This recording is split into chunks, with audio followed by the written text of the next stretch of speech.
Hello students, मैं हूं आसिफ इकबाल, आपका फिजिक्स फैकल्टी, और स्वागत करता हूं आज के इस वीडियो में, क्रैश कोर्स के इस वीडियो में। आज है डे 2 और हमारा टॉपिक है बेसिक मैथमेटिक्स।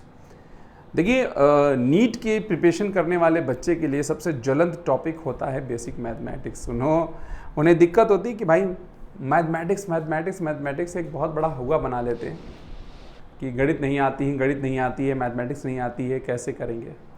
देखिए, फिज़िक्स पढ़ने के लिए आपको हाई स्कूल लेवल की तो मैथमेटिक्स आनी चाहिए। जाहिर सी बात है, आपने हाई स्कूल तक ज़रूर मैथमेटिक्स पढ़ी होगी।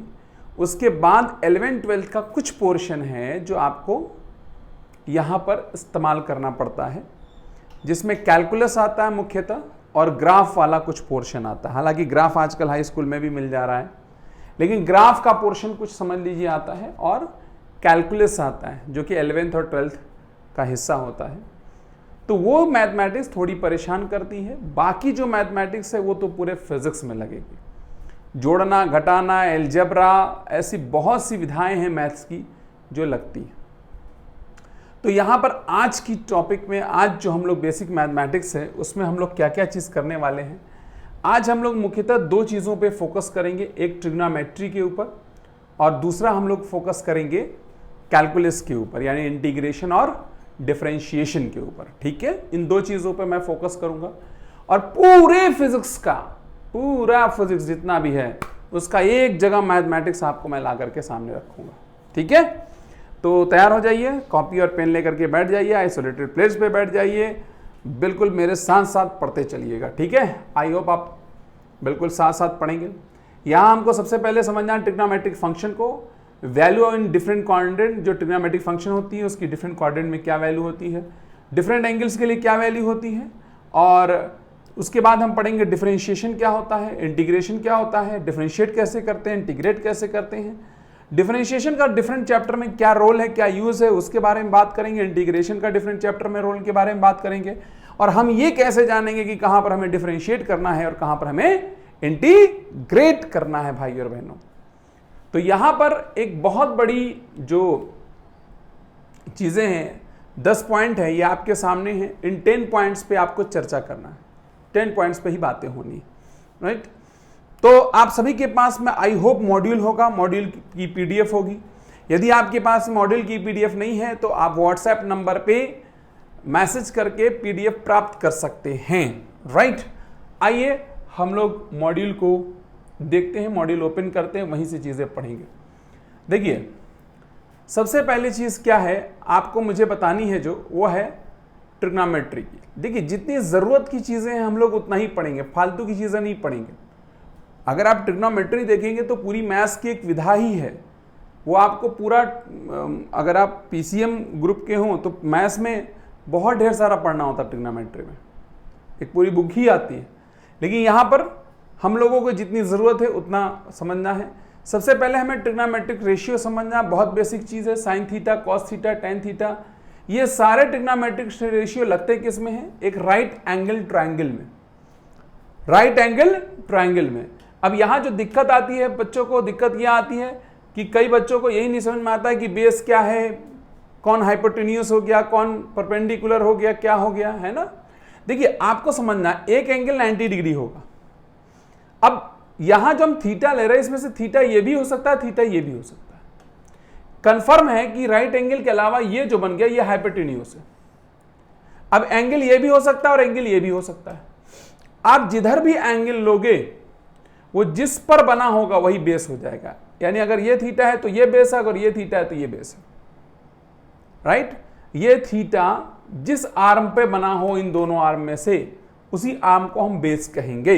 यानी बेस और परपेंडिकुलर फिक्स नहीं है, वो डिपेंड करता है कि हम थीटा किसको ले रहे हैं। ठीक, अगर आपने इसको थीटा लिया तो ये परपेंडिकुलर, ये बेस, अगर इसको थीटा लिया होता तो ये sine theta is equal to perpendicular upon hypotenuse होता है, cos theta base upon hypotenuse, tan theta perpendicular upon base, perpendicular upon base. Sine theta का उल्टा होता है कॉसेक थीटा, कॉस थीटा का उल्टा होता है सेक थीटा, रेसिप्रोकल मतलब। टेन थीटा का उल्टा होता है कॉट थीटा, राइट। तो सिंपल फंक्शंस हैं, वो आपको पता होना चाहिए, इसमें कोई दिक्कत की बात नहीं है। ठीक है, देखिए कुछ ट्रिग्नोमेट्रिक आइडेंटिटीज हैं जो आपको याद होनी चाहिए, जैसे अगर साइन स्क्वायर थीटा और कॉस स्क्वायर थीटा को जोड़ दिया जाए तो 1 हो जाएगा। आप देख सकते हैं यहां पर परपेंडिकुलर अपॉन हाइपोटेन्यूज होता है साइन थीटा, उसका स्क्वायर कर दीजिए, और यहां पर बेस अपॉन हाइपोटेन्यूज उसका स्क्वायर करेंगे तो डेफिनेटली ये 1 आ जाएगा। ठीक है, समझ में आ रहा है? अगर आप चाहो तो मैं इसे करके दिखा सकता हूं, वैसे सिंपल सी बात है। यहां से जरा देख सकते हो, परपेंडिकुलर का स्क्वायर बाई में हाइपोटेन्यूज का स्क्वायर, बेस का स्क्वायर बाई में हाइपोटेन्यूज का स्क्वायर, तो हाइपोटेन्यूज का स्क्वायर ले लो common, perpendicular square plus base square, perpendicular square plus base का स्क्वायर पाइथागोरस के हिसाब से एच स्क्वायर आ जाएगा, यानी यहां पर एच स्क्वायर हो जाएगा, ये 1 हो जाएगा। ठीक है, ठीक उसी तरीके से 1 plus tan square theta cos square theta होता है, और 1 plus cot square theta cosec square theta होता है। देखिए मैथमेटिक्स में एक बहुत इंपॉर्टेंट चीज होती है कि आपको फॉर्मूला याद होना चाहिए। कुछ लोग समझते हैं कि हमें समझ में नहीं आ रहा, फॉर्मूला नहीं याद होगा तो समझ में नहीं आएगा, क्लिक नहीं करेगा कि कहां यूज करना कहां यूज नहीं करना। ठीक, उसके बाद हम बात करते हैं नेक्स्ट जी। नेक्स्ट कुछ एंगल्स की वैल्यू के बारे में बात करेंगे। उसके पहले हम ये जानते हैं कि अगर अलग अलग एंगल्स अलग अलग क्वाड्रेंट में जाएंगे तो क्या होगा। देखिए ये 4 क्वाड्रेंट है, समझिएगा, राइट। इस 4 क्वाड्रेंट में आप जितनी बार चाहो उतनी बार घूम लो। अगर डिग्री के हिसाब से बात करें, रेडियन के हिसाब से हम बात करते हैं, ये 0 होगा, ये वाली लाइन π/2 के लिए होगी, ये पाई के लिए होगी, ये 3π/2 के लिए होगी, फिर ये कितने के लिए हो जाएगी, 2π के लिए हो जाएगी, फिर ये कितने के लिए हो जाएगी, 5π/2 के लिए हो जाएगी, ये कितने के लिए हो जाएगी, 3π के लिए हो जाएगी, फिर ये कितने के लिए हो जाएगी 7π/2 के लिए हो जाएगी, और ऐसा ही तब बढ़ता चला जाएगा, 4π हो जाएगा। ठीक, फिर आगे और बढ़ता चला जाएगा। ठीक, यानी आप इस एंगल पे आप यहां पर आएंगे, इस लाइन पे आएंगे, इस एंगल पे यहां पर आएंगे, इस एंगल पे यहां आएंगे, और इनके बीच में जो एंगल होगा वो यहां जाएगा पहले क्वाड्रेंट में, इनके बीच का एंगल यहां जाएगा, इनके बीच का एंगल यहां जाएगा, इनके बीच का एंगल यहां जाएगा। समझिएगा, अगर एंगल 0 से लेकर 90 तक कुछ भी है तो सारी वैल्यूज पॉजिटिव आती है। सारी वैल्यूज मतलब साइन की वैल्यू ले ले, कॉस की वैल्यू ले ले, tan की वैल्यू ले ले, every value is positive. Simple है, बहुत कोई कॉम्प्लेक्स बात नहीं बता रहा हूं मैं। 90 से बाद में और 180 तक, 90 से लेकर 180 तक साइन और कॉसेक ये दोनों पॉजिटिव होते हैं, और बाकी सब निगेटिव वैल्यू आती है। जैसे मैं पूछूं साइन 120 की वैल्यू प्लस आएगी कि माइनस, तो आप बोलोगे प्लस, लेकिन अगर कॉस 120 बोलूं तो minus, tan 120 minus, cot 120 minus. तीसरे क्वाड्रेंट में जब आप आएंगे तो tan और कॉट की वैल्यू पॉजिटिव होती है, बाकी सारी वैल्यू निगेटिव होती है। और चौथे क्वाड्रेंट में आएंगे तो cos थीटा की वैल्यू पॉजिटिव होती है, बाकी सारी वैल्यू निगेटिव होती है। आप इसको याद रखिएगा ताकि आप जब भी वैल्यूज को लिखें तो आपको एक अंदाजा रहे कि प्लस होगा कि माइनस होगा, और एक अंदाजा लगता रहे। 0 से लेकर के 90 तक की सारी वैल्यूज आपको याद होनी चाहिए, साइन, कॉस और tan की मिनिमम। ये चार्ट आपके सामने बना हुआ है, आप जानते भी होंगे, आप इन वैल्यूज को याद रखिएगा। Very very important, very very. इससे ज्यादा कुछ वैल्यूज हैं वो याद होनी चाहिए, जैसे साइन कॉस में 120 डिग्री, 180 डिग्री, इसकी वैल्यू सब याद होनी चाहिए। जैसे कॉस 180 की वैल्यू, साइन 180 की वैल्यू, ये सब आपको याद होनी चाहिए।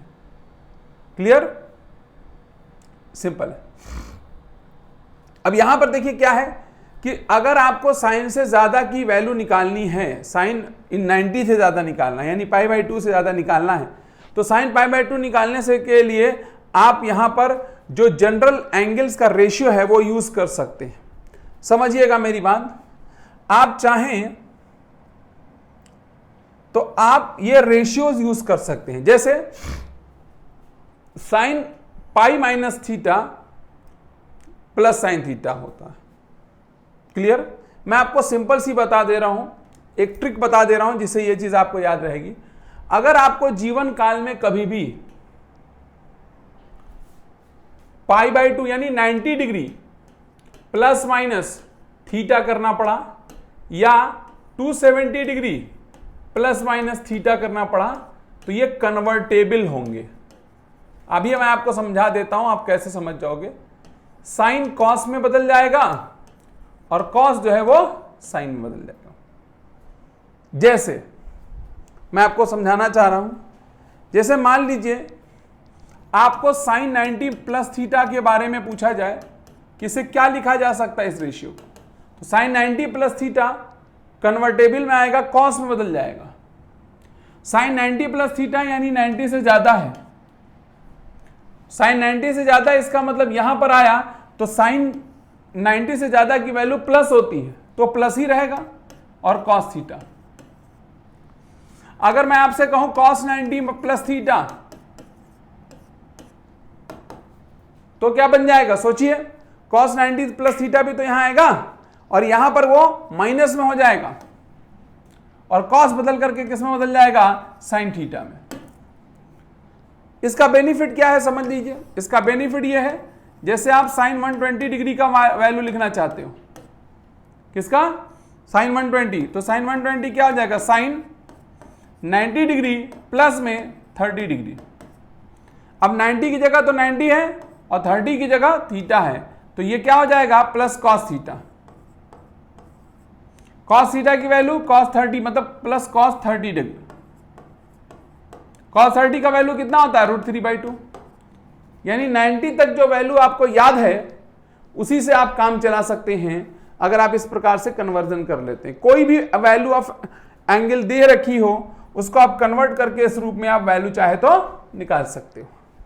तो 90 प्लस माइनस थीटा कन्वर्टेबल होता है, लेकिन अगर 180 प्लस माइनस थीटा करोगे तो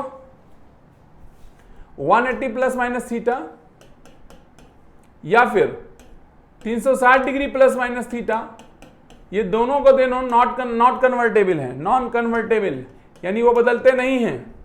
मैं आपको समझाता हूं मैं क्या कहना चाहता हूं। जैसे मैंने कहा कि साइन या कॉस 180 माइनस थीटा, मैं इसे बदलना चाहता हूं, तो आप जब cos 180 माइनस थीटा लोगे तो समझ चुके होगे कि 180 से कम आएगा। 180 से कम आने का मतलब सेकेंड क्वाड्रेंट में आना, और सेकेंड क्वाड्रेंट में cos की वैल्यू निगेटिव होती है, तो यहां फट से निगेटिव लगा दिया। समझ में आ गया। अब निगेटिव लगा दिया, cos नहीं बदलेगा, तो ये माइनस cos थीटा ही रह जाएगा, नॉट कन्वर्टेबल। फॉर एग्जाम्पल, अगर मैं आपसे कहूं cos 150 डिग्री की वैल्यू निकालिए या cos 120 की वैल्यू निकालिए, मान लीजिए, तो आप इसको क्या लिख सकते हैं, cos 180 माइनस 60 डिग्री। थीटा की जगह देखो 60 डिग्री है कि नहीं है, तो ये क्या हो जाएगा, माइनस cos 60 डिग्री। cos 60 का मान हाफ, ये आ गया माइनस हाफ। आप किसी का भी चाहे लिख सकते हो, ठीक है, कोई भी एंगल की वैल्यू मजबूरी में निकालने की जरूरत पड़े तो आप निकाल सकते हैं, ठीक है। तो यहां पर सेम आपको यहां पर सारा फॉर्मूला, सारा वैल्यू लिखा हुआ है कि साइन 90 प्लस थीटा क्या होगा, sine 90 minus theta sine 1 cos tan cot में बदल जाता है, कॉट tan बदल जाता है। साइन का जैसे कॉस में कन्वर्जन होता है, tan का कॉट में कन्वर्जन हो जाता है, ठीक है। बात समझ आई। कुछ चीजें आपको याद रखनी होंगी कि अगर थीटा के पहले माइनस लगा है तो ये माइनस बाहर चला जाएगा in case of sine, in case of tan, यानी sine minus theta minus sine theta होगा। ये याद रखना पड़ेगा फॉर्मूला, इसका कोई वो नहीं डेरिवेशन आपके लिए, याद रखना पड़ेगा, सिंपल है। लेकिन cos minus theta plus cos theta होता है, it is not minus cos theta. cos minus theta is equal two plus cos theta. Clear. अगर आप थीटा की वैल्यू 0 से 90 डिग्री बढ़ाओगे तो साइन थीटा और tan थीटा का वैल्यू बढ़ता है। ये देखिए आपके सामने चार्ट बना हुआ है, देखो साइन थीटा बढ़ रहा है, 1 हो गया, tan थीटा भी बढ़ते बढ़ते इनफाइनाइट हो गया, लेकिन cos थीटा का मान घटता है। तो इंक्रीज करने पर एंगल साइन थीटा और tan थीटा बढ़ता है, लेकिन cos थीटा की वैल्यू 0 से लेकर के 90 डिग्री और भी आगे जाओगे तो कम होती है। मैक्सिमम वैल्यू cos थीटा की +1 होती है और मिनिमम वैल्यू -1 होती है, लिखा हुआ है। क्लियर है। अगर थीटा बहुत छोटा है, बहुत छोटा एंगल है, तो आपको साइन थीटा को थीटा लिख सकते हो। जैसे मैं आपको पूछूं एक सिंपल सा क्वेश्चन कि बताइए साइन 0.05 डिग्री का वैल्यू कितना होगा, तो आप बोल दो कि 0.05 ही हो जाएगा। अगर मैं आपसे कहूं साइन 30 का वैल्यू कितना होगा, तो 30 का वैल्यू थोड़ी 30 हो जाएगा, ये हाफ होता है। लेकिन अगर एंगल बहुत छोटा होगा तो साइन थीटा की वैल्यू थीटा के बराबर हो जाएगी। ठीक, सिंपल है। कुछ और फॉर्मूला है एडिशन सब्ट्रैक्शन का, वो आपको याद होना चाहिए। जैसे sign A plus B, sign A cos B plus cos A sine B, cos A plus B cos A cos B minus sine A sine B. अगर साइन ए माइनस बी करोगे तो वहां माइनस आ जाएगा, और कॉस ए माइनस बी करोगे तो plus आ जाएगा। Sign 2 theta की वैल्यू आती है 2 साइन थीटा कॉस थीटा। इसकी बहुत जरूरत पड़ेगी आपको कहां पर, प्रोजेक्टाइल मोशन में। ये बहुत जरूरत करेगा ये प्रोजेक्टाइल मोशन में। इसकी जरूरत, इन सब की जरूरत ज्यादातर आपको पड़ेगी सिंपल हार्मोनिक मोशन में और वेव मोशन वाले चैप्टर में। ऑल्टरनेटिंग करंट में भी जरूरत पड़ती है। साइन 2 थीटा का मान ये होता है, और साइन थीटा अगर लिखना चाहते हो तो 2 sine theta by 2 cos theta by 2। अरे जहां पर 2 थीटा था अगर थीटा कर दिया तो बाकी जगहों पर आधा हो जाएगा थीटा।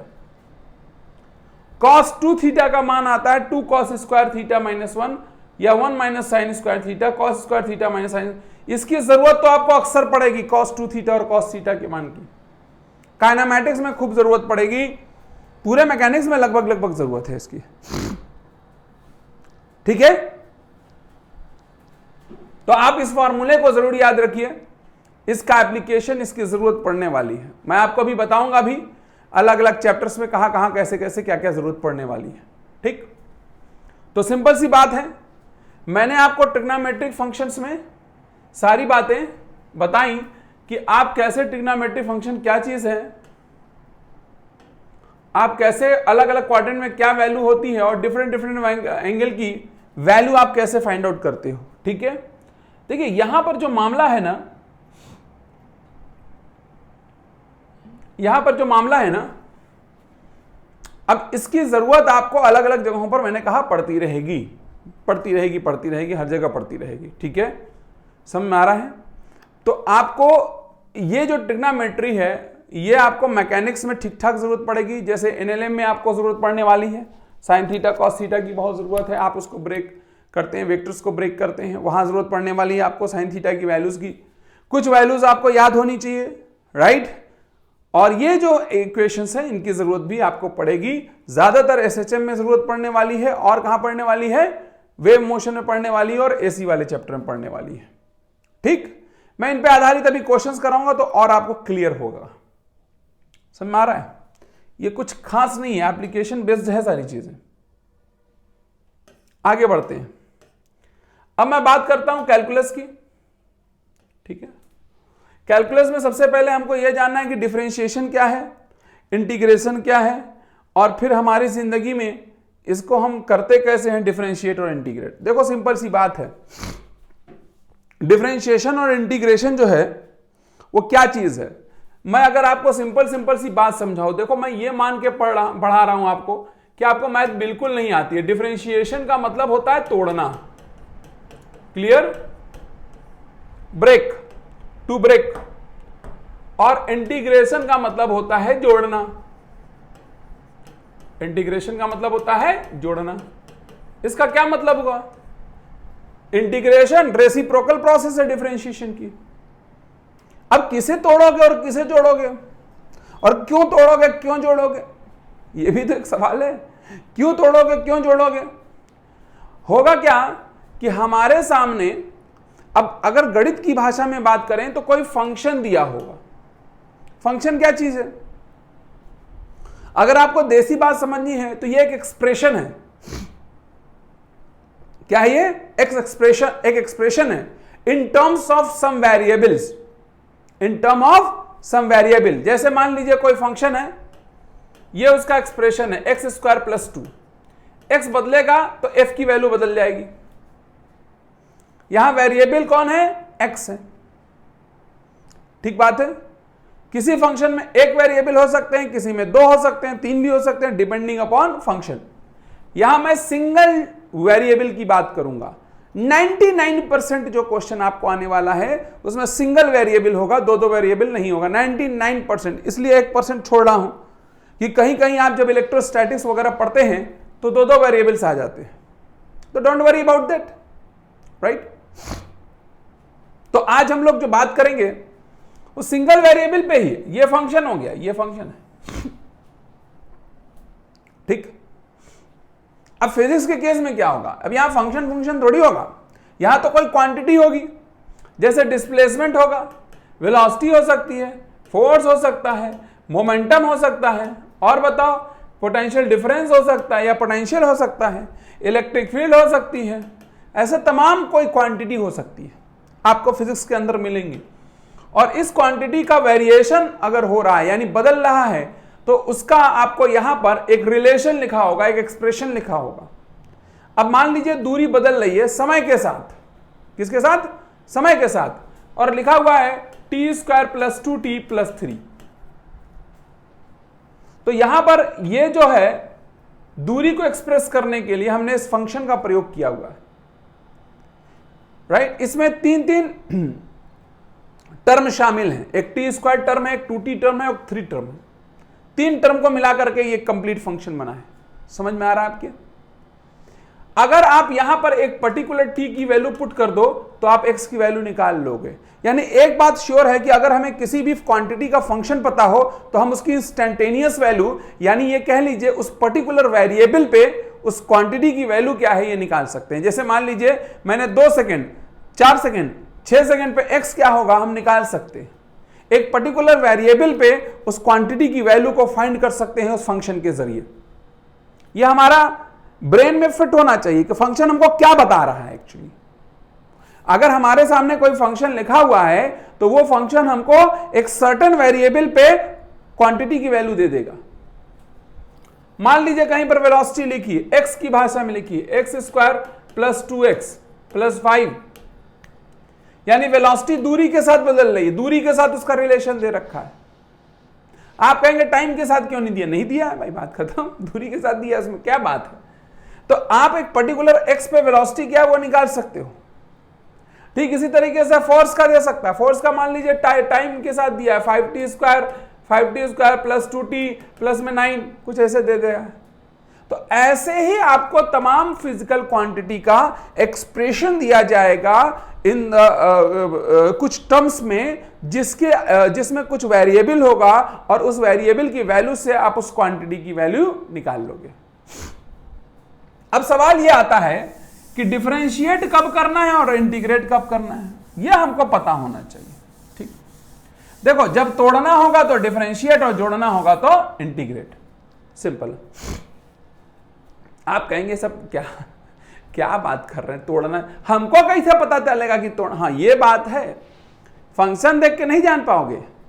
लेकिन अगर आपके पास थ्योरेटिकल नॉलेज है, अगर आपने फिजिक्स की थ्योरी को ठीक से पढ़ रखा है तो आप ये जान जाओगे कि इसे तोड़ने से ये मिलेगा और जोड़ने से फला मिलेगा। मैं आपको मिसाल के तौर पे समझाता हूं। जैसे मान लीजिए एक x है, कोई दूरी है, उसका फंक्शन दे रखा है।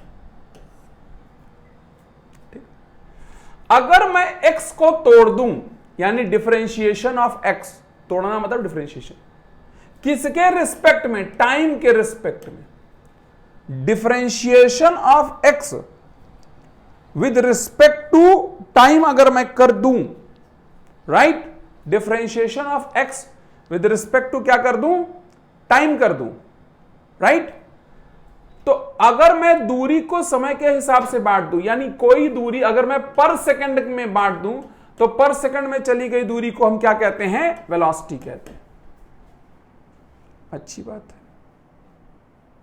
क्लियर?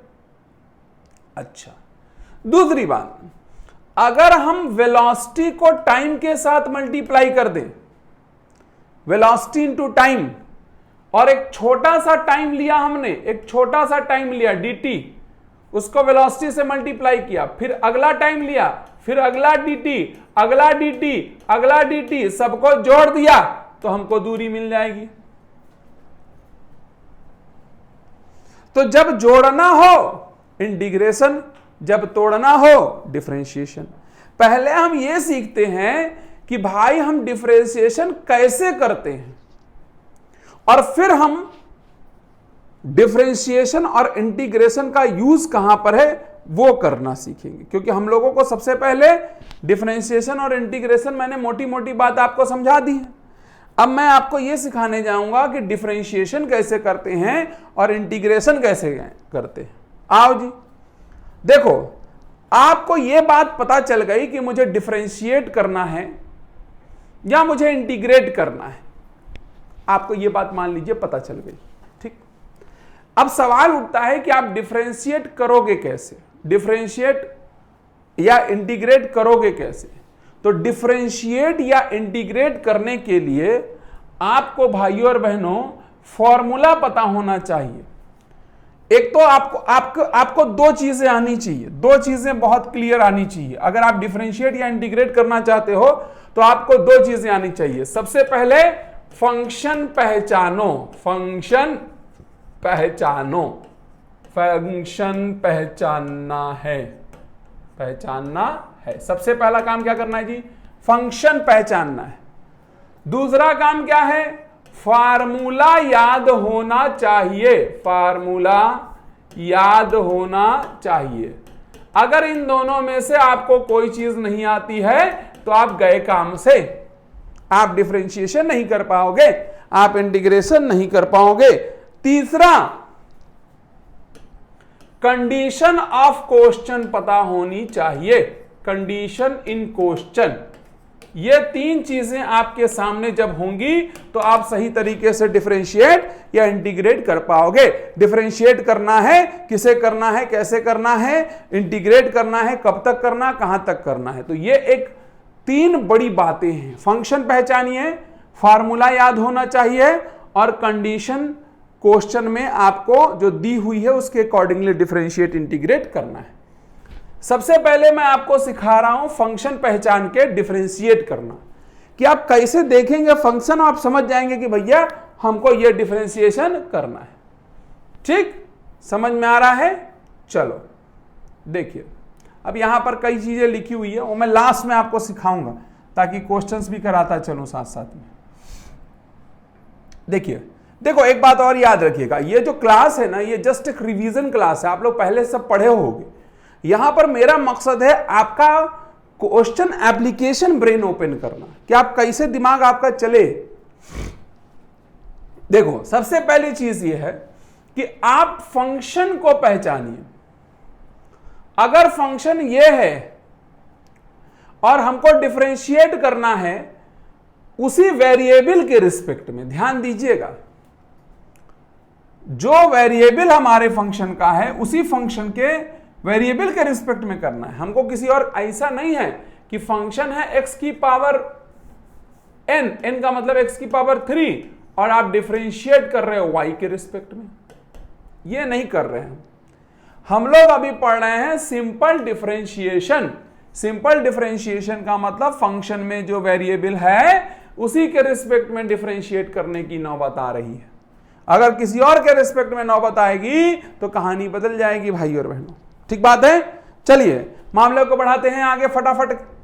x की पावर n का डिफरेंशिएशन n x की पावर n माइनस 1 होता है। एग्जाम्पल के तौर पे x क्यूब का डिफरेंशिएशन 3 पहले चला गया और n माइनस 1 कर दिया तो 3x स्क्वायर हो गया। ठीक, एक और एग्जाम्पल है, x का डिफरेंशिएशन क्या आएगा। x का डिफरेंशिएशन देखो, x की पावर यहां 1 लगी हुई है तो 1 चलाया, x की पावर 1 माइनस 1 1 ही आ जाएगा। समझ में आ रहा है कि नहीं आ रहा है। तो सबसे पहला फंक्शन x की पावर n का डिफरेंशिएशन। दूसरा, अगर फंक्शन कोई कांस्टेंट है, जैसे आपसे कहा जाए 5 को डिफरेंशिएट करिए तो 5 का डिफरेंशिएशन 0 आएगा। किसी कांस्टेंट का डिफरेंशिएशन 0 आता है।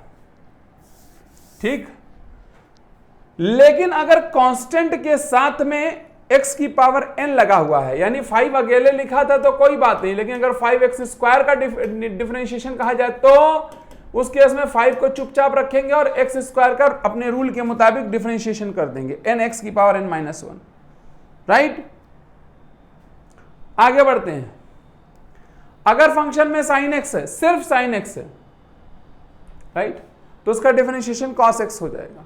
लेकिन अगर sin ax आ गया तब डिफरेंशिएशन cos ax नहीं आएगा, यह आएगा a cos ax, a cos ax, right. अगर आपको यह फॉर्मूला नहीं भी याद है तो भी मैं आगे चल करके अभी चेन रूल बताऊंगा तो आपको समझ में आ जाएगा। फंक्शन ऑफ द फंक्शन का जिक्र करूंगा मैं आपसे। फिलहाल साइन एक्स, जैसे मान लीजिए आपको एसएचए में बहुत देखने को मिलेगा कि साइन आप ओमेगा टी को डिफरेंशिएट कर रहे हैं, तो भाई यहां वेरिएबल टी है और टी के रिस्पेक्ट में कर रहे हो। खाली साइन टी होता तो कॉस टी हो जाता, सोचो ना, खाली साइन टी होता तो क्या जाता, कॉस टी हो जाता। लेकिन यहां साइन ओमेगा टी है तो ओमेगा रहेगा और यहां कॉस ओमेगा टी हो जाएगा, पानी भी नहीं, कॉस ओमेगा टी हो जाएगा। ठीक, समझ में आ गया। तो सिंपल सी बात है कि साइन एक्स का ही आएगा। आगे बढ़ते हैं जी, ये फार्मूला याद होना चाहिए, सिंपल है, इसमें कोई इब्बट वाली बात नहीं है। अगर नहीं याद है तो नहीं कर पाओगे। कॉस एक्स का डिफरेंशिएशन माइनस साइन एक्स होता है, लेकिन कॉस ए एक्स का differentiation minus a minus sine a x होता है। उसी प्रकार से tan x का डिफरेंशिएशन सेक स्क्वायर एक्स होता है और tan ax का differentiation a sec square ax होता है। e की पावर x, इसका डिफरेंशिएशन क्या आएगा, e की पावर x ही आता है ना। जैसे आपसे कहा जाए कि डिफरेंशिएट करिए e की power minus t by C R, ठीक, तो यहां पर t वेरिएबल है और t के रिस्पेक्ट में कर रहे हैं, लेकिन ये फंक्शन इससे मैच नहीं कर रहा। देख लो, खाली t थोड़ी लिखा है, 1 बाई सी आर माइनस में भी तो है, यानी ये इससे मैच कर रहा है। देखो t के साथ माइनस 1 बाई सी आर भी लगा हुआ है, तो सबसे पहले माइनस 1 बाई सी आर ले लोगे और फिर e की power minus t by C R हो जाएगा। ठीक बात है, समझ में आ गया। तो सिंपल सी बात है जो मैंने आपको बता दी। उसके बाद log to the base e x का डिफरेंशिएशन 1 बाई एक्स होता है, लेकिन log to the base e, अच्छा ए एक्स का नहीं दिया, कोई बात नहीं, log to the base e x का डिफरेंशिएशन, इसकी जरूरत बहुत कम पड़ेगी। अगर कोई दो फंक्शन है एफ एक्स प्लस जी एक्स, तो एफ एक्स को अलग डिफरेंशिएट करो, जी एक्स को अलग डिफरेंशिएट करो, प्लस माइनस दोनों में। लेकिन अगर कहीं पर दो फंक्शन है एफ एक्स इंटू जी एक्स, जैसे मान लो आपसे कहा जाए sine x into cos x, इसको डिफरेंशिएट करो, तो आपको इसको डिफरेंशिएट करने के लिए क्या करना पड़ेगा, सबसे पहले चुपचाप जी एक्स लिखना पड़ेगा। यानी इसमें से एक एफ एक्स मान लो, एक जी एक्स मान लो, चुपचाप आपको एक एफ एक्स करना, जी एक्स करना पड़ेगा। डिफरेंशिएशन करोगे साइन एक्स का आ जाएगा कॉस एक्स, फिर प्लस करना पड़ेगा, एफ एक्स चुपचाप लिखना पड़ेगा, यानी साइन एक्स लिखना पड़ेगा, और कॉस एक्स का डिफरेंशिएशन माइनस साइन एक्स होगा, और इस प्रकार से cos square x minus sine square x बन जाएगा। समझ में आ रहा है कि नहीं आ रहा है आपके। और अगर f x by g x, इसका डिफरेंशिएशन आपको कुछ जगहों पर ही करना है, लेकिन करना पड़ेगा, फिजिक्स में ये बहुत जरूरी डिफरेंशिएशन है। अगर आपको f x by g x का डिफरेंशिएशन करना है तो जी एक्स यानी कि ये नीचे वाला फंक्शन चुपचाप लिखो यहां पर, और फिर ऊपर वाले फंक्शन का डिफरेंशिएट करो, फिर माइनस लगाओ, ऊपर वाला फंक्शन लिखो, नीचे वाले को डिफरेंशिएट करो, और फिर नीचे जी एक्स का होल स्क्वायर कर दो। ठीक, अब जैसे यहां पर देखो कई एक आपको दे रखा है डिफरेंशिएशन करने के लिए, ठीक है, कई एक डिफरेंशिएशन करने के लिए दे रखा है। आप इसमें से किसी एक डिफरेंशिएशन को उठा करके कर सकते हो। जैसे मैं आपको यहां पर बता रहा हूं, ये तो जनरल है कि यहां तो आपको देखिए एक्चुअली क्या हो रहा है, यहां तो आपको बताया जा रहा है ना जेब से, पल्ले से, कि भैया इसको डिफरेंशिएट करो, इसको इंटीग्रेट करो, तो आपको पता है। लेकिन क्वेश्चन वाला थोड़ी बोलता है डिफरेंशिएट करो इंटीग्रेट करो, वो तो आपको अपनी बुद्धि लगानी पड़ती है। बुद्धि लगाना सिखाएंगे, पहले आप डिफरेंशिएशन अगर हो तो कैसे करेंगे। जैसे मान लीजिए यहां पर डिफरेंशिएशन करना है y x की पावर 5 प्लस 2e की पावर x, है ना, x की पावर 5 और 2e की पावर x। चलो x की पावर 5 प्लस 2e की पावर x, इसको डिफरेंशिएट करना है, करो डिफरेंशिएशन। तो सबसे पहले डिफरेंशिएशन करना है, क्या बताओ, x की पावर 5 प्लस 2e की पावर x। चलो सबसे पहले x की पावर 5 का डिफरेंशिएशन करो अलग से, क्या आएगा बताओ, 5x की पावर 4 -1 घटा दो खट से, और प्लस 2e की पावर x का डिफरेंशिएशन क्या होता है, e की पावर x ही होता है। ठीक, तो फंक्शन आपको याद है, दिख रहा है, पहचान रहे हैं, और ये तो अभी नॉर्मल डिफरेंशिएशन मैंने आपको बताया, बिल्कुल जनरल फॉर्मूला, इसमें तो कोई परेशानी थी ही नहीं, आपने समझ लिया, कर लिया, बहुत अच्छा, बहुत सिंपल। वैसे मैं आपको बता दूं, नीट में ज्यादातर क्वेश्चन आपको इसी सिंपल डिफरेंशिएशन से ही हो जाएंगे। ठीक, ज्यादा घबराने की जरूरत नहीं है। लेकिन डिफरेंशिएशन में और भी डिफरेंशिएशन आते हैं, जैसे function of the function chain rule. Chain rule क्या चीज है, इसमें एक फंक्शन होगा और उस फंक्शन के ऊपर एक फंक्शन लगा देंगे। मैं आपको एग्जांपल देता हूं, आप समझ में आएगा आपको। जैसे मान लीजिए कि मैंने लिखा x square plus 2x, it is a function आमतौर से। अब इसका पावर लगा दिया -2, यानी इस फंक्शन पे एक फंक्शन चढ़ा दिया। समझ में आ रहा है? या फिर अगर मान लीजिए यहां पर एक फंक्शन है x स्क्वायर प्लस 2x, चलो यही फंक्शन हम ले रहे हैं, इसके ऊपर एक और फंक्शन चढ़ा दिया, साइन में इसको लिख दिया, यानी ये पहले से एक फंक्शन था, एक फंक्शन और चढ़ गया। समझ में आ रहा है कि नहीं आ रहा है? अब x स्क्वायर प्लस 2x एक फंक्शन था, बोलो, और इसको e की पावर पे चढ़ा दिया, फंक्शन का फंक्शन चढ़ा दिया। तो आपको यह ध्यान रखना पड़ेगा, कहीं पर फंक्शन का फंक्शन तो नहीं है। अब कुछ लोग पहचानने में भी गड़बड़ी करते हैं, जैसे यहां लिख दिया गया x प्लस 2 का होल स्क्वायर।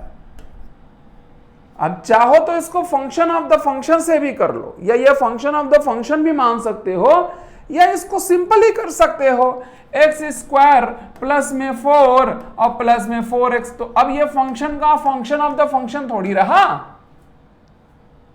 तो आप कम से कम कॉम्प्लेक्सिटी क्रिएट करिएगा, आपकी बुद्धि काम करनी चाहिए। Presence of mind is very important, समझ लीजिए, फौरन क्लिक करना चाहिए। इसीलिए मैथमेटिक्स सबके बस की नहीं होती है ना, लेकिन ऐसा नहीं है, आप लग जाएंगे तो कोई दिक्कत नहीं है। तो फंक्शन ऑफ द फंक्शन आएगा तो कैसे डिफरेंशिएट करो, ये एक प्रॉब्लम है। ठीक, अगर फंक्शन ऑफ द फंक्शन है, चेन रूल है, तो आप कैसे लगाओगे, है ना, चेन रूल कैसे लगाओगे फंक्शन ऑफ द फंक्शन में, राइट? क्लियर है? यहां पर बहुत सा ऐसा है जिसे हमें चेन रूल लगाना है। तो भाइयों और बहनों, फंक्शन ऑफ द फंक्शन को सॉल्व करने का एक तरीका होता है, लेकिन मैं आपको देसी बात बता रहा हूं, इतना ज्यादा मैं कॉम्प्लेक्सिटी नहीं करूंगा, इतनी ज्यादा कॉम्प्लेक्सिटी मैं क्रिएट नहीं करने वाला। ठीक है, इसको सीखने के लिए चेन रूल को आपको एक चीज समझनी पड़ेगी, वो मैं आपको समझा देता हूं, फिर मैं आपको देसी बात बता दूंगा। समझिए, अगर मान लीजिए फंक्शन में y है और आपको डिफरेंशिएट करना है x के रिस्पेक्ट में, तो कैसे डिफरेंशिएट करोगे? यानी फंक्शन में वेरिएबल कौन है? y, और करना किसके रिस्पेक्ट में है? x। तो आप क्या करोगे? एक काम करो, यहीं पर देख लो, आप ऊपर नीचे dy dy का देखो y को करना था x के रिस्पेक्ट में, ऊपर नीचे dy dy का मल्टीप्लाई कर दो, कर दिया। अब इस dx को इधर कर दो और dy को उधर कर दो, तो देखो ये देखो पलट दो, खट से ये पलट दिया हमने। तो अब क्या बन गया? Differentiation of fy with respect to y and dy by dx, यानी डिफरेंशिएशन ऑफ y बाई में dx, यानी उस फंक्शन का डिफरेंशिएशन किया आपने पहले y के रिस्पेक्ट में, और जो फंक्शन का वेरिएबल है उसका डिफरेंशिएशन x के रिस्पेक्ट में कर दीजिए, मल्टीप्लाई कर दीजिए, हो जाएगा। इसको अप्लाई करके मैं दिखाता हूं, आपके समझ में आ जाएगा कि कैसे इसको हम अप्लाई कर रहे हैं। जैसे मान लीजिए एक वही पर फंक्शन है, उसी को मैं उठा लेता हूं, हालांकि यहां पर दूसरा दिया हुआ है, x square plus 2x minus 2 को उठा लेता, की पावर माइनस 2 को उठा लेता। देखो एक्स स्क्वायर प्लस 2x की पावर माइनस 2। अब यहां पर हम करते क्या हैं, ठीक है, अभी मैं आपको तरीका बता रहा हूं, फिर देसी बात बताऊंगा। मैं एक काम करता हूं, let x square plus 2x is equal to, कर लो y, मान लो कोई फंक्शन है तो फंक्शन बराबर क्या हो गया बताओ, y की पावर माइनस 2। अरे वाह, अब हमें इस फंक्शन को अगर डिफरेंशिएट करना है x के रिस्पेक्ट में, यानी हमें डिफरेंशिएट करना है y की पावर माइनस 2 को x के रिस्पेक्ट में। यहां वेरिएबल कौन है, y, और करना किसके रिस्पेक्ट में है, x। तो हम क्या करेंगे, सबसे पहले इसको डिफरेंशिएट कर देंगे y के ही रिस्पेक्ट में,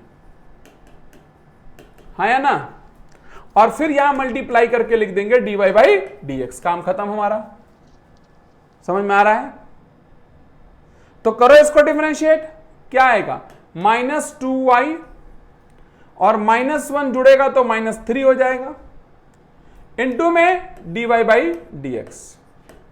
अब y की वैल्यू यहां पुट कर दो, y की वैल्यू कितनी है, एक्स स्क्वायर प्लस 2x, तो ये हो जाएगा minus 2 x square plus 2x की power minus 3, clear, multiplied by D of D x, y कितना है जी, x square plus 2x।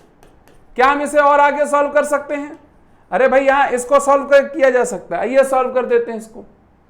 Ultimately जब सॉल्व करोगे तो ये क्या आ जाएगा, minus 2 x square plus 2x की पावर माइनस 3, इंटू में करो डिफरेंशिएट, एक्स स्क्वायर का 2x और 2x का 2।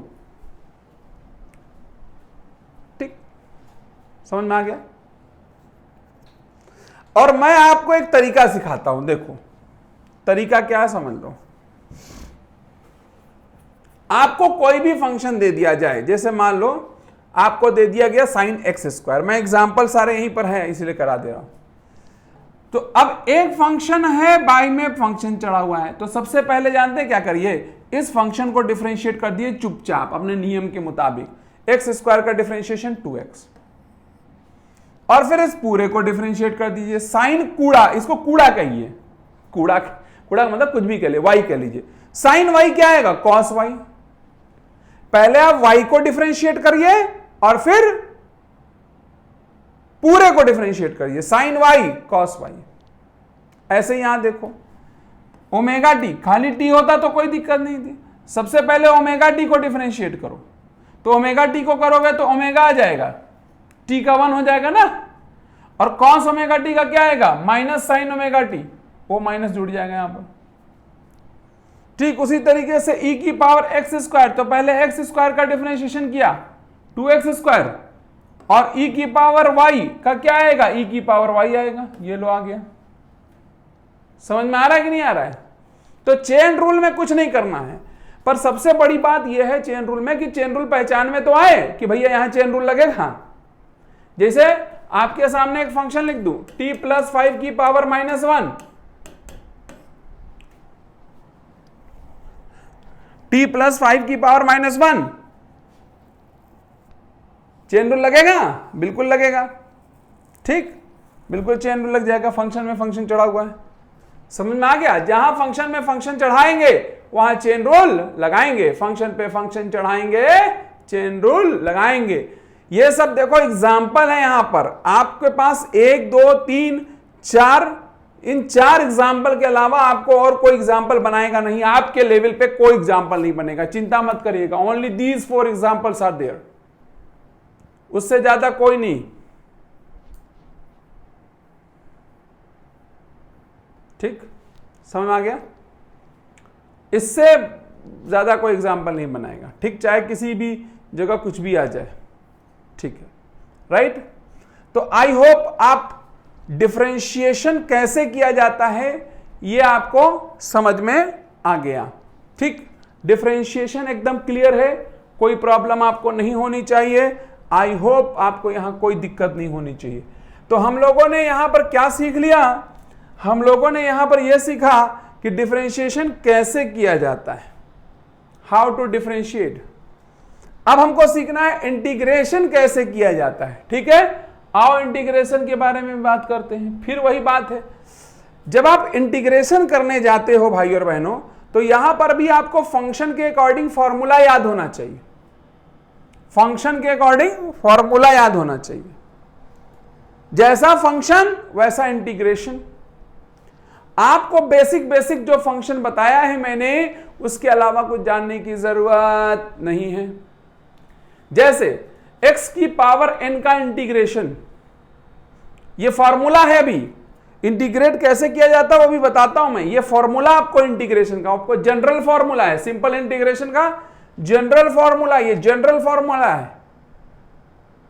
जब आप किसी चीज को जोड़ते हो तो जोड़ने में आपको ये पता होना चाहिए कहां तक जोड़ना। अभी मैं आपको बताता हूं, आप सिंपल इंटीग्रेशन का फॉर्मूला समझिए। अगर फंक्शन x की पावर n है, शर्त है n की वैल्यू -1 नहीं होनी चाहिए, यानी 1/x नहीं होना चाहिए। अगर x की वैल्यू -1 नहीं है तो इंटीग्रेशन बनेगा x की पावर n+1 बाई में n+1। ठीक, अगर 1/x होगा तो log to the base ex बनेगा। अगर कांस्टेंट इंटू x की पावर n है तो कांस्टेंट अपनी जगह रहेगा, x की पावर n का वैसे हो जाएगा। अगर कोई कांस्टेंट है सिर्फ, जैसे 5 है, तो 5 का इंटीग्रेशन डिफरेंशिएशन तो 0 आ जाएगा, लेकिन इंटीग्रेशन कांस्टेंट इंटू x हो जाएगा भाई और बहन। क्यों? क्योंकि constant can be written as constant into x की पावर 0। x की पावर 0 में 0+1 बाई में 0+1 करोगे तो कांस्टेंट इंटू x बनेगा। साइन x का integration minus cos x, cos x का साइन x, एक e की पावर x का e की पावर x होता है। अगर साइन ax का चाहिए, साइन x का नहीं, साइन ax का, तो उस केस में आपको 1/a माइनस cos ax मिलेगा, मतलब डिवाइड हो जाएगा। जो a होगा वो डिवाइड हो जाएगा। cos ax में भी यही होगा, e की पावर ax भी होगा। और एक और इंटीग्रेशन है 1/a प्लस bx, जहां पर a और b कांस्टेंट है। अगर 1/a प्लस bx का करोगे तो 1/b log to the base e a plus bx होता है। लेकिन भाई और बहनों, अच्छा fx प्लस gx का, आप fx प्लस gx का fx का करोगे, gx का करोगे, ऐसे करोगे। लेकिन भाई और बहनों, जो इंटीग्रेशन होता है वो दो तरह का होता है, दो तरह से होता है। जैसे मान लीजिए क्या हुआ कि हमको वेलोसिटी को टाइम से मल्टीप्लाई करना था ताकि हमको दूरी निकालना है, तो हमें बताया जाएगा ना कि किस टाइम से लेके किस टाइम तक, यानी हमको लिमिट दी जाएगी। जब लिमिट दी जाती है तो उसको कहते हैं डेफिनेट इंटीग्रेशन। लेकिन कई बार आपको लिमिट नहीं दी जाएगी, तो जब लिमिट नहीं दी जाएगी तो इनडेफिनेट इंटीग्रेशन। ठीक, क्वेश्चन वाला साफ साफ आपको लिमिट दे देता कि यहां से यहां तक वेरिएबल की लिमिट दे दे तो डेफिनेट इंटीग्रेशन करना पड़ेगा, और ना दे तो इनडेफिनेट। अच्छा, डेफिनेट इंडेफिनेट में क्या फर्क आता है? क्या फार्मूले का फर्क आता है? नहीं, फार्मूला वही रहेगा, खाली ऑपरेट करने का तरीका बदल जाएगा। इंडेफिनेट और डेफिनेट में थोड़ा सा सतर्क और सावधान रहने की जरूरत है। जैसे देखिए, अगर यहां पर डेफिनेट इंटीग्रेशन है, अगर आप यहां पर डेफिनेट इंटीग्रेशन है तो क्या करने वाले हैं? डेफिनेट इंटीग्रेशन में आपके सामने कोई भी इंटीग्रेशन है, मैं एक एग्जांपल से इसको समझा देता हूं। जैसे आपको x की पावर n का इंटीग्रेशन करना है, तो इंटीग्रेशन का फॉर्मूला वही होगा, x की पावर n+1 बाई में n+1। लेकिन चूंकि आपको लिमिट दिया हुआ है x1 से x2 तक, तो वो लिमिट हम यहां पर लिख देंगे। और हम क्या करेंगे, ये जो अंदर इंटीग्रेशन करके आया है रिजल्ट, उस रिजल्ट में x की वैल्यू एक बार x2 पुट करेंगे, फिर माइनस लगाएंगे और एक बार x1 पुट करेंगे, यानी एक बार अपर लिमिट और एक बार लोअर लिमिट। समझ में आ गया? जैसे यहां पर जो भी रिजल्ट आएगा, एक बार अपर लिमिट रखेंगे और एक बार लोअर लिमिट रख के घटा देंगे, सिंपल सी बात। जैसे यहां एक एग्जांपल दिया हुआ है कि साइन थीटा को इंटीग्रेट करना है 0 से π/2 तक। साइन थीटा का इंटीग्रेशन माइनस कॉस थीटा होता है। एक बार रखा मैंने cos π/2, फिर माइनस लगाया, फिर माइनस cos 0 रखा। cos π/2 की वैल्यू 0 होती है, cos 0 की वैल्यू 1 होती है, माइनस माइनस प्लस 1 हो गया। ठीक उसी तरीके से 1/r का इंटीग्रेशन a से लेके b तक, तो जब a से लेके b तक इंटीग्रेशन होगा तो log to the base e r आएगा, a से लेके b तक, एक बार अपर लिमिट एक बार lower limit, log to the base e b by है। क्लियर? इनडेफिनेट इंटीग्रेशन क्या होता है? जिसमें आपको कोई लिमिट ना दी हो, राइट? कोई लिमिट ना दी हो, ये ना बताओ यहां से यहां तक वेलोसिटी निकालो या फला वेलोसिटी निकालो, हीट निकालो, ये निकालो, वो निकालो। तो जब आपको इस तरीके से इंटीग्रेशन करना होता है तो वहां पर इनडेफिनेट इंटीग्रेशन का इस्तेमाल होता है। यहां क्या फर्क आता है? यहां कोई फर्क नहीं आता, formula will remain same. X की पावर एन का क्या है फॉर्मूला है?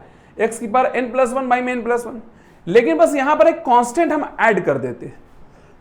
आप कहेंगे ये कांस्टेंट कहां से प्रकट हो गया? कहीं से भी प्रकट हुआ, इस कांस्टेंट की वैल्यू आप निकाल सकोगे।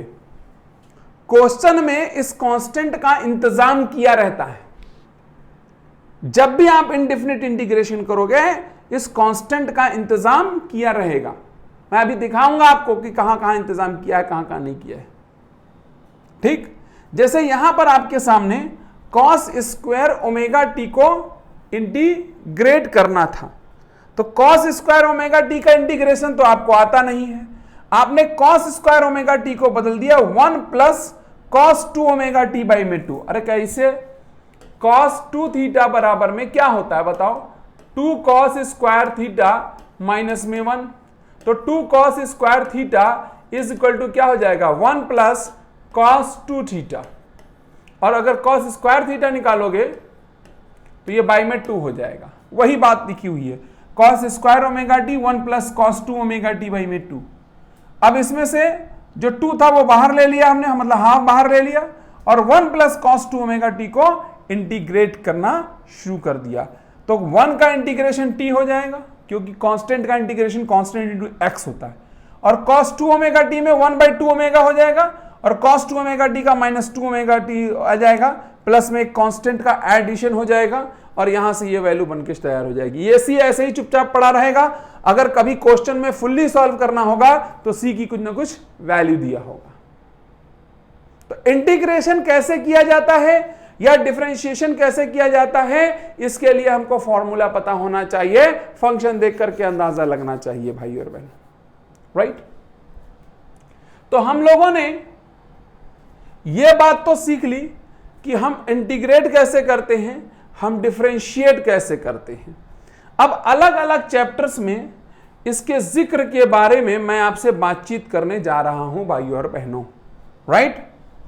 सबसे पहले इसमें आपका जिक्र आएगा काइनेमैटिक्स के अंदर, बहुत इस्तेमाल है इसका, काइनेमैटिक्स। ठीक, काइनेमैटिक्स के अंदर, राइट? काइनेमैटिक्स। चलो, काइनेमैटिक्स के अंदर कहां से क्या आएगा? देखो, अगर आप डिस्प्लेसमेंट को डिफरेंशिएट करोगे टाइम के रिस्पेक्ट में तो आपको मिलेगी वेलोसिटी। तो जब भी आपके सामने डिस्प्लेसमेंट का फंक्शन दिया है और कहे वेलोसिटी निकालो, तो आपको क्या करना पड़ेगा? डिफरेंशिएट करना पड़ेगा टाइम के रिस्पेक्ट में, ध्यान रखिएगा। अगर आप वेलोसिटी को डिफरेंशिएट करते हो टाइम के रिस्पेक्ट में तो आपको मिलता है एक्सेलरेशन, राइट? Acceleration, clear? अगर आप वेलोसिटी को डिफरेंशिएट करते हो एक्स के रिस्पेक्ट में तो आपको मिलता है एक्सेलरेशन और वेलोसिटी का रेशियो, एक्सेलरेशन और वेलोसिटी का रेशियो। ये तीन मुख्य डिफरेंशिएशन है जो आपको बार बार यूज करने पड़ेंगे काइनेमैटिक्स के अंदर। डिस्प्लेसमेंट से वेलोसिटी निकालना, वेलोसिटी से एक्सेलरेशन निकालना, वेलोसिटी से एक्सेलरेशन और वेलोसिटी का रेशियो निकालना dy/dx के जरिए। आगे बढ़ते हैं, इंटीग्रेशन की भाषा में बात करते हैं। अगर वेलोसिटी को टाइम के साथ मल्टीप्लाई करके इंटीग्रेट करोगे तो डिस्प्लेसमेंट मिल जाएगा। भाई रेसिप्रोकल है ना, x तोड़ोगे तो v आएगा, v dt के साथ जोड़ोगे तो x आ जाएगा, सिंपल। एक्सेलरेशन को dt के साथ इंटीग्रेट करोगे तो वेलोसिटी मिलने वाली है। समझ आ रहा है कि नहीं आ रहा है? तो ये दो इंटीग्रेशन है आपके सामने मेनली, और ये तीन डिफरेंशिएशन है काइनेमैटिक्स के अंदर। क्लियर है? तो आई होप आप काइनेमैटिक्स में समझ रहे होंगे, काइनेमैटिक्स में 1D भी आता है, काइनेमैटिक्स में 2D भी आता है। क्लियर, समझ में आ रहा है? आपको क्वेश्चन देख करके अंदाजा लगाना पड़ेगा। मैं एक क्वेश्चन की झलक दे रहा हूं, क्वेश्चन लास्ट में कराना है भाइयों बहनों मुझे, मैं बस क्वेश्चन की झलक दे रहा हूं ताकि थोड़ा आपको हौसला मिले कि क्या मामला है, क्या कहानी है ना, जिससे आपको समझ में आ जाए।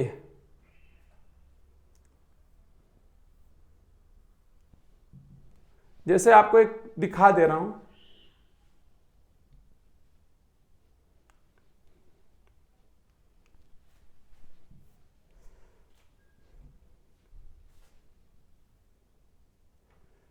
एक मिनट रुक जाइए, शायद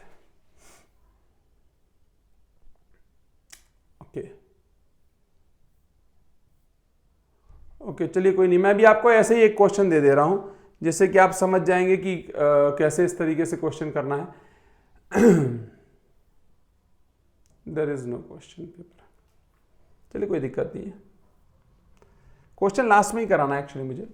मैं जैसे एक छोटा सा एग्जांपल दे रहा हूं, जैसे मान लीजिए आपको कह दे कि x is equal to AT square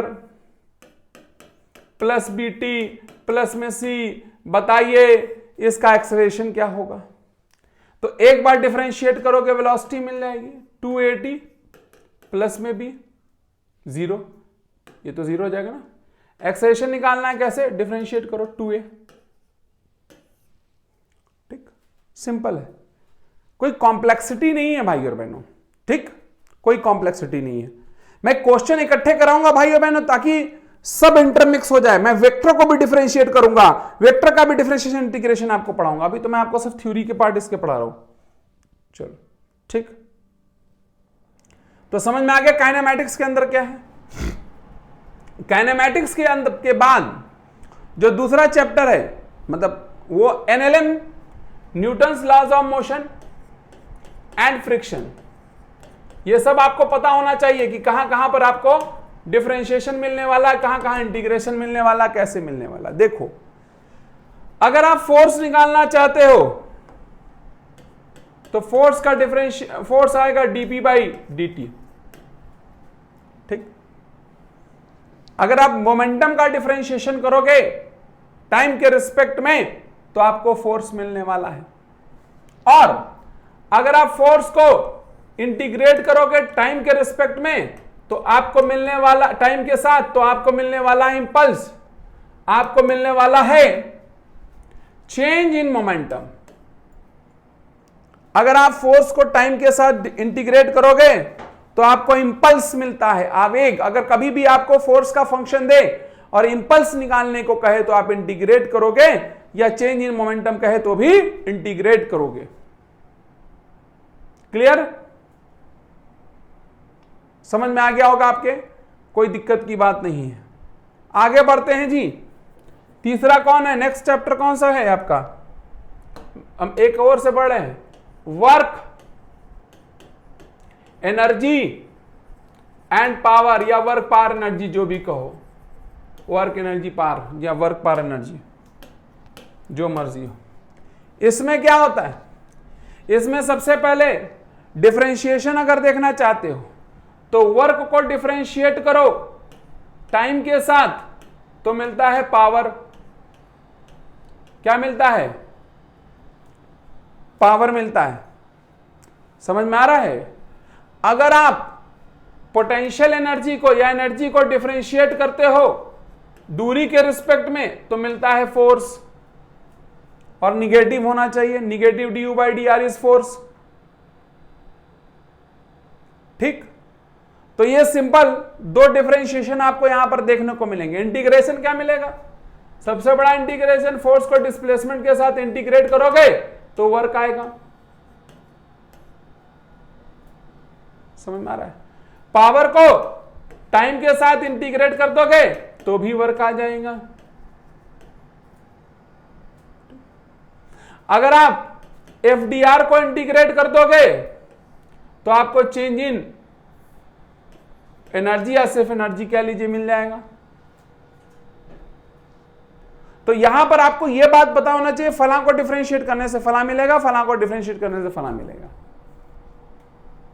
फिर उसके बाद देखा जाएगा ना फंक्शन क्या है, डिफरेंशिएशन कैसे करें। चलो आगे बढ़े। नेक्स्ट, वर्क एनर्जी पावर के बाद आपके पास में, और जब आप आगे बढ़ोगे तो आपके सामने आएगा क्या, रोटेशन। वर्क एनर्जी पावर के बाद में सर्कुलर मोशन है, पर सर्कुलर मोशन को नहीं ले रहे हैं क्योंकि सर्कुलर मोशन काइनेमैटिक्स का ही हिस्सा हो गया। ठीक, उसके बाद मैं ले रहा हूं रोटेशन को भाई और बहनों। Rotation, rotational dynamics, dynamics. चलो देखो, सबसे पहले डिफरेंशिएशन देखो, टॉर्क है ना, या अल्फा, जो चीजें आती हो, alpha omega D theta by d T, angle को डिफरेंशिएट करोगे एंगुलर वेलोसिटी मिलेगी, alpha D omega by d T. ठीक, टाउ यानी टॉर्क, एंगुलर मोमेंटम को डिफरेंशिएट करना पड़ेगा, डीएल बाई डी टी। नहीं, ये तो करते हो आप, कोई दिक्कत नहीं होना चाहिए। तो मुख्यतः यही आपको डिफरेंशिएशन मिलने वाले हैं। ठीक है, क्लियर, कोई दिक्कत नहीं है। अच्छा, यहां work done, tau D theta को इंटीग्रेट करोगे तो वर्क डन निकलेगा, रोटेशन वाला वर्क डन। ठीक, अगर आप अल्फा डी टी को इंटीग्रेट कर दो, ऐसे करते चले जाओ, ओमेगा डी टी को इंटीग्रेट कर दोगे तो थीटा मिल जाएगा, अगर आप अल्फा डी टी को इंटीग्रेट कर दोगे तो ओमेगा मिल जाएगा। समझ में आ रहा है कि नहीं आ रहा है? सिंपल है। ठीक, अगर आप टाउ डी टी को इंटीग्रेट करोगे तो यह कहलाता है रोटेशनल इंपल्स, इंपल्स। जैसे वहां एफ डी टी था, यहां टाउ डी टी हो गया। तो इंटीग्रेशन में क्या क्या मिल रहा है और डिफरेंशिएशन में क्या क्या मिल रहा है, ये आपको समझ में आना चाहिए, पता होना चाहिए, तभी तो कहीं डिफरेंशिएट और इंटीग्रेट करोगे। आगे बढ़ते हैं इसी बात पे, क्लियर? ठीक, फिर आपके पास में यूनिवर्सल ग्रेविटेशन है और सिंपल हार्मोनिक मोशन है। अब जैसे मोशन आ गया तो मोशन में कुछ नया नहीं आएगा, और यूनिवर्सल ग्रेविटेशन में भी कोई ऐसा नया टर्म आपको नहीं मिलने वाला है जहां पर आप इस तरीके से कोई मतलब इंटीग्रेशन डिफरेंशिएशन करने की आपको जरूरत पड़े। समझ में आ रहा है कि नहीं आ रहा है? फील्ड और पोटेंशियल का जिक्र आएगा, वो मैं भी इलेक्ट्रोस्टैटिक में कर दूंगा, अपने आप समझ में आ जाएगा। ठीक, तो वो फील्ड और पोटेंशियल की बात नहीं कर रहा हूं मैं, फोर्स वगैरह की बात कर रहा हूं, एनर्जी वगैरह की बात कर रहा हूं, तो उसकी बात मैंने कर लिया है। राइट, सिंपल हार्मोनिक मोशन में जो भी डिफरेंशिएशन आएगा, इंटीग्रेशन आएगा, वो मोशन के जैसा ही होगा, उसमें कोई नया कहानी, नई चीज नहीं मिलनी अपने को। ठीक, आइए इलेक्ट्रोस्टैटिक्स में आ जाते हैं। आप देखिए कहां कहां डिफरेंशिएशन कैसे कैसे आ रहा है। इलेक्ट्रोस्टैटिक्स में आओ, आपको मैं ये जो लेक्चर पढ़ा रहा हूं इसका एक एक रटे रहना, मैं क्वेश्चन कराऊंगा तो खटाखट होना चाहिए आपसे। इलेक्ट्रोस्टैटिक्स, जब इलेक्ट्रोस्टैटिक्स की बात करोगे तो कहां आएगा बताओ डिफरेंशिएशन? इलेक्ट्रोस्टैटिक्स में भाई सबसे पहले कूलम्ब्स लॉ आता है।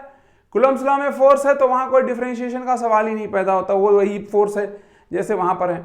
फोर्स के बाद फील्ड आता है, इलेक्ट्रिक फील्ड आती है, तो इलेक्ट्रिक फील्ड में भी बहुत नहीं, हाँ जब आप इलेक्ट्रिक फील्ड और पोटेंशियल का रिलेशन निकालते हो तो पोटेंशियल डिफरेंस जब आता है तो आता है ना।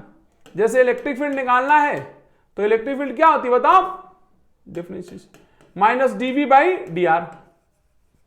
ये एक महत्वपूर्ण डिफरेंशिएशन आपके सामने निकल के आता है। ठीक, याद आ रहा होगा।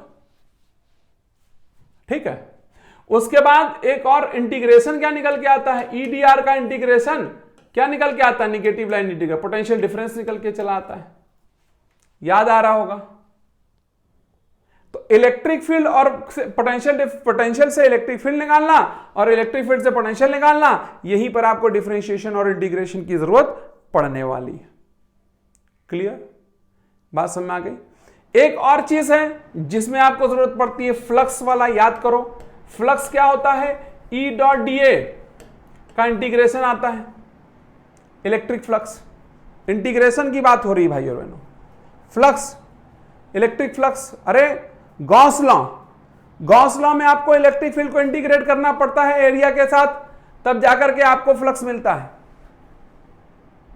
ठीक, गॉस लॉ में या उसके पहले इलेक्ट्रिक फ्लक्स कैलकुलेट करना, तो यह तरीका है, सिंपल सी बात है। तो यहां पर डिफरेंशिएशन और इंटीग्रेशन आपको समझ में आया। नेक्स्ट आपका चैप्टर है करंट, बहुत से हैं, करंट, इलेक्ट्रिसिटी, मैं सबका एक साथ लिख दे रहा हूं, करंट का, मैग्नेटिक्स का, ठीक है, करंट और मैग्नेटिक्स का मैं लिख दे रहा हूं मेनली, ठीक है, जो जो है सब मैं लिख दे रहा हूं। जैसे मान लीजिए आपके सामने आ जाए करंट ही निकालने को, तो करंट क्या होता है बताओ, dq बाई dt। यहां से एक बात समझ में आई, अगर आप i dt को इंटीग्रेट कर दोगे तो क्यों निकल आएगा, ठीक।